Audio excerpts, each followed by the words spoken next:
yung Universal Healthcare Act, yung free tuition fees for state colleges and universities, yung Bangsamoro Organic Act na nagbigay daan upang makamtan ang kapayapaan sa Mindanao. Para sa amin po, even kahit sa pangkalahatan, hindi lang sa trade and industry, pagka napag-usapan ang administrasyon ni Presidente Duterte, ang unang-unang pumapasok talaga yung peace and order. Yung peace and order, investor confidence, kaayusan, yung pagsugpo sa illegal drug issues, at anti-corruption. Yun yung tatlo parati niyang binabanggit. At dahil doon, nagkaroon tayo ng environment na that increase the confidence ng mga kababayan natin. Lalo na sa larangan ng investment. So, naalala ko po na in fact may mga numero tayo that will show kung paano na-achieve yung record FDI, Foreign Direct Investment, nung panahon po ng administrasyon na Duterte. Kayo po nasa private sector tayo at madalas naririnig ko na noon daw napakalakas ng maganda investment climate bago Duterte administration, maraming investor. At nung pagdating daw ng Duterte administration, naglabasan daw lahat.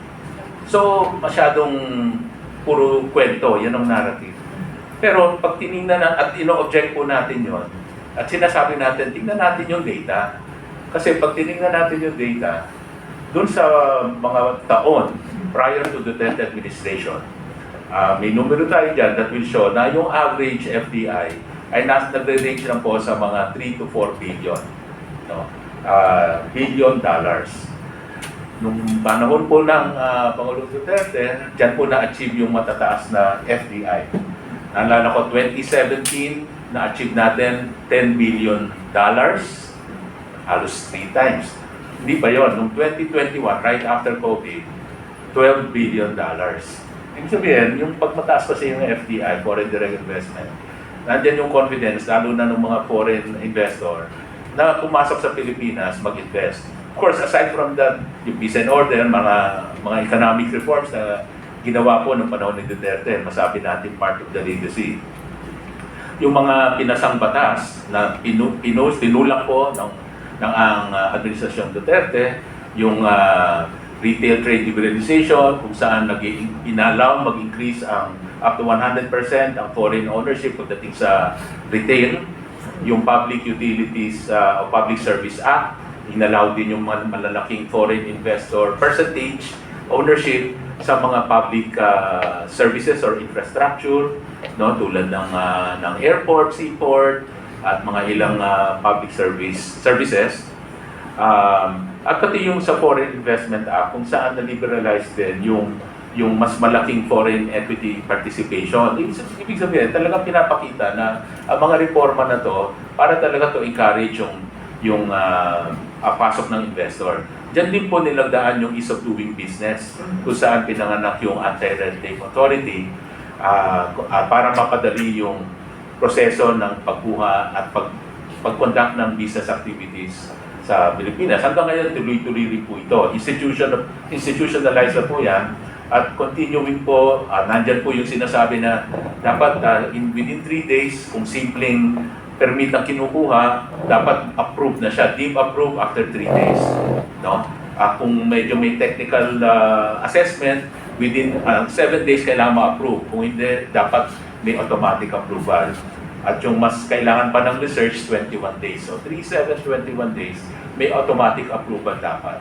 So yan po yung mga inasang mga batas noon para mapadali at maingganyo maraming investor dito. Kasi in fact, yun doon po sa DTI, maalala ko lang, yung pagkuha lang ng business name sa business name registration, dati inaabot ng buwan-buwan. Doon sa amin, dahil in-automate namin, online application, kahit nasa ka, pwede kang mag-apply, 8 minutes, pwede mo nang makuha yung approval mo ng business name registration. So, ayan ay, hopefully, tinutuloy pa ngayon. Hindi ko na minonitor na kung tinutuloy ng current administration, but at least yung sa DTI nun. Isa yun sa mga ginawa natin. Of course, Isa pang legacy na mabanggit ko na talagang palagay ko kaya rin ako na nakuha nun as trade secretary, trade investment secretary, dahil yung dun, before joining the Duterte administration, part po ako ng Go Negosyo, na kung saan ito po yung nagbibigay tulong sa mga micro, lalo na yung mga maliliit na negosyo, mga SMEs, sa pamamagitan ng pagtitrain, pagbibigay kaalaman, paano magnegosyo para silang nagmamaster in entrepreneurship na libre. No? At saka nagbibigay inspirasyon by introducing yung mga nagtagumpay na negosyante. So parang may big brother, small brother, big sister, small sister approach. Tulungan yung mga maliliit pa, maturuan paano nila mapalago yung kanilang mga maliliit na negosyo para yung mga micro maging small business, maging medium size, at hopefully maging large tulad ng Jollibee. So yun yung mga paraan na mga ina-empower natin ng Pilipino. Sabi nga noon, ayaw natin yung dole out, magbibigay ka lang ng donation, tapos na. Gusto mo ma-empower sila para you teach a man how to fish, hindi yung giving them fish. No? So yun po yung prinsipyo na tinatulak sa akin ni Pangulong Duterte at yun naman po yung ginampanan natin. Kaya ang DTI noon, aside from attracting mga investors para maka-create ng trabaho, ito po ay talagang tumulong sa mga maliliit na negosyante. Sabi po ni Presidente, isang may mandate niya po sa akin, tulungan natin yung mga maliliit na negosyante. Sila yung walang-wala. Even kasama dyan, yung mga nagtitinda sa palengke, nagtitinda sa sidewalk, bigyan natin kung maaari ng pampuhunan, pang-umpisa. Kasi sabi niya, yung ibigay mong, let's say, 5,000 na sa tulong nila Secretary Wendell, nila Senator Bongo, nagbigay tayo ng mga pampuhunan para yung 5,000 sa umaga, nagiging may tubo na yon at tutubo sila ng let's say 1,000, 2,000 dagdag sa 5,000, napapaikot na nila the following day, yun na naman ang puhunan nila at yung iba doon panggasto sa kanilang buhay. So, i-empower ng mga kababayan natin, napapalakas natin yung kanilang kaalaman at saka yung paggawa sa pangkabuhayan nila. So, Nahunan ni dating Pangulong Duterte at ito yung mga ilan lang na babanggitin ko, yung Universal Healthcare Act na talagang halos libre, zero balance billing sa lahat ng mga government hospitals at yung free tuition fees for state colleges and universities, yung Bangsamoro Organic Act na nagbigay daan upang makamtan ang kapayapaan sa Mindanao. At ganun din ang paglalagak niya ng pundo, lalo tigit sa mga ospital. Nangunguna yan ang Philippine General Hospital na talagang pinaglaunan na ng 100 million pesos a month. Hindi basta-basta yun. Talagang nagkusa siya. At ang kanyang pagtingin sa mga lokal na pamahalaan na kapanahunan ng kalamidad, bagyo, lindol, baha, nariyan yung masusugan din kaagad ng national government ang kakulangan ng pundo ng mga lokal na pamahalaan. Alam nila yan at hindi nila may pagkakailaya. Aside from the 5% calamity fund na inilaan ng national government, sinasabihan niya pa, kung kumuha ka, kung mayroon pa makuha sa contingency fund ng Office of the President para maibigay natin sa mga lokal na pamahalaan. Mayari kasi 23 years siya naging mayor ng Davao City. Kaya ang puso niya nasa lokal na pamahalaan at lalo tigit sa taong bayan. At sa mungkahin naman ng mga cabinet secretaries na bigyan pansin din ang ating mga OFWs. Andyan sa Secretary Bello, talagang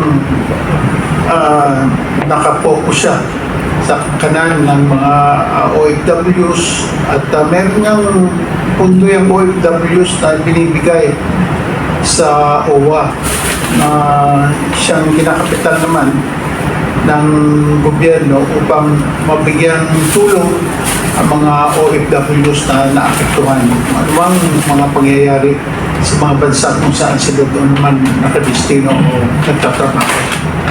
Kaya sa kabuuan, makita natin na kahit na nung umalis na siya sa pwesto, di hamak na umabot pa ng 91% if I'm not mistaken ang kanyang popularity rating at approval rating. No?